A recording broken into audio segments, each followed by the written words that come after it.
আজকের রেসিপি ভাপা এঁচোড়। বানানো যতটাই সহজ, খেতে কিন্তু ততটাই সুস্বাদু। গরম ভাতের পাতে অসাধারণ লাগে।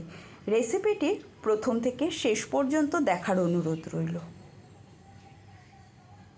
নমস্কার বন্ধুরা, হ্যাপি উইথ গোপা কিচেন কুকিংয়ের আরও একটি নতুন পর্বে জানাই তোমাদের সকলকে স্বাগতম।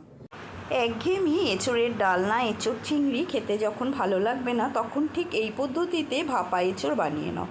তার জন্য 300 গ্রাম এঁচোড় ডুমো ডুমো করে কেটে নিয়েছি। আর এদিকে কড়াইতে কিছুটা জল গরম বসিয়েছি। গরম জলের মধ্যে দিয়ে দিলাম লবণ, হলুদ, আর দিয়ে দেবো সামান্য সর্ষের তেল। সর্ষের তেলটা দিলে কড়াইতে যে লেগে ধরবে না। অনেক সময় এঁচোড়ে না একটু আঠা ভাব থাকে, সেই আঠাটা আর কড়াইতে লাগবে না।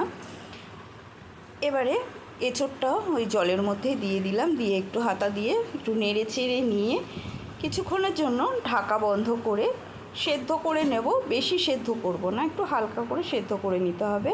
আর এদিকে মশলা বানিয়ে নেব। মিক্সার জারের মধ্যে 2 চামচ পোস্ত দিয়ে দিলাম, আর 1 চামচ কালো সর্ষে দিলাম। আমি কালো সর্ষের ব্যবহার করেছি, তোমরা চাইলে সাদা সর্ষের ব্যবহার করতে পারো। সর্ষে আর পোস্তটা প্রথমে একটু শুকনো ঘুরিয়ে নিলাম। শুকনো ঘুরিয়ে নেওয়ার পরে এবারে এর মধ্যে দিয়ে দেবো আমি 4টে কাঁচা লঙ্কা। ঝালের পরিমাণটা নিজেরা পছন্দ মতন দেবে, কে কতটা ঝাল পছন্দ করো। তার মধ্যে দিয়ে দিলাম সামান্য জল দিয়ে এবারে একটা মিহি পেস্ট বানিয়ে নেব। মিহি করে পেস্ট করে নেওয়া হয়ে গেছে। আর একটা বাটির মধ্যে নিয়ে নিলাম কিছুটা গুঁড়ো দুধ। এই গুঁড়ো দুধটা দিলে ভাপাটা খেতে ভীষণই ভালো লাগবে। তার মধ্যে দিয়ে দিচ্ছি একটু উষ্ণ গরম জল দিয়ে দুধটা গুলে একটা সাইডে রেখে দেবো। আর এদিকে কড়াইয়ের ঢাকনাটা সরিয়ে নিচ্ছি। এঁচোড়টা ফুটতে শুরু করেছে। দেখো, এঁচোড়টা কিন্তু সেদ্ধ হয়ে গেছে।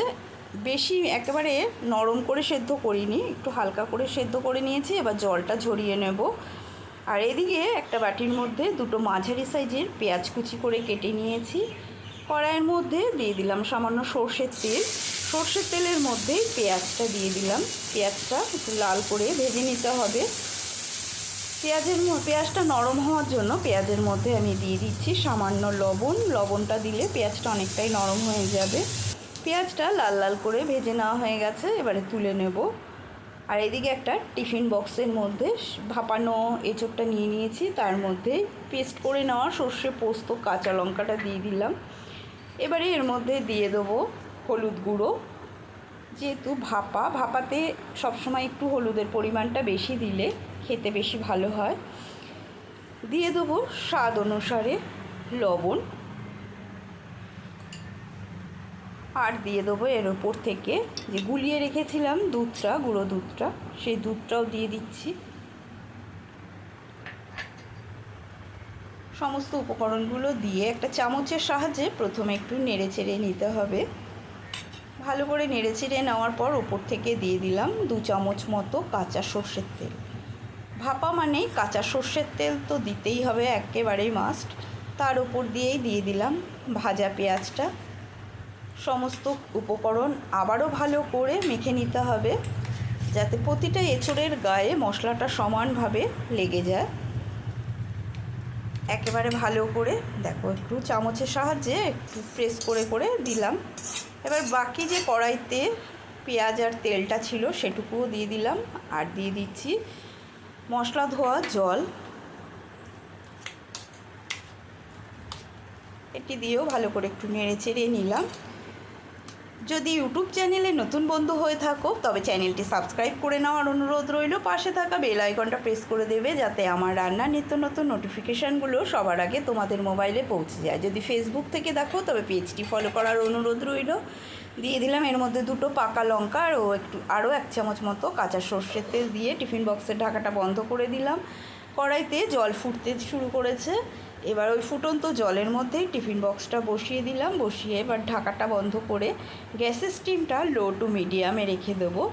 আর যে ঢাকনার মধ্যে যে ছিদ্রটা রয়েছে সেই ছিদ্রটা একটা লবঙ্গর সাহায্যে ঢেকে দিতে হবে। জলটা যখন শুকিয়ে আসবে তখনই ঢাকাটা সরিয়ে নেব। ঢাকাটা সরিয়ে নিয়ে এবার টিফিন বক্সটা নামিয়ে নিলাম একটা থালার মধ্যে। এবারে দেখো ঢাকাটা সরিয়ে নিচ্ছি। ওয়াও, খুব সুন্দর কিন্তু একটা গন্ধ বেরিয়েছে।